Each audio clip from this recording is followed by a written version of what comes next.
Hello everyone, I hope you are doing well. Today we'll talk about how to fix or how to solve the problem of logout on the application of Duolingo.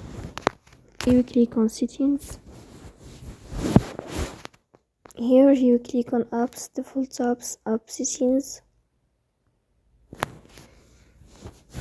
In this list here, you will search about Duolingo and you will click. In this page of app info, you will click on first stop and you will click OK. Here you will enter to storage. Then you will click on clear cache. In the end, you will turn off your Wi-Fi and you will turn on your Wi-Fi again to fix this problem. So that's all. Don't forget to support us.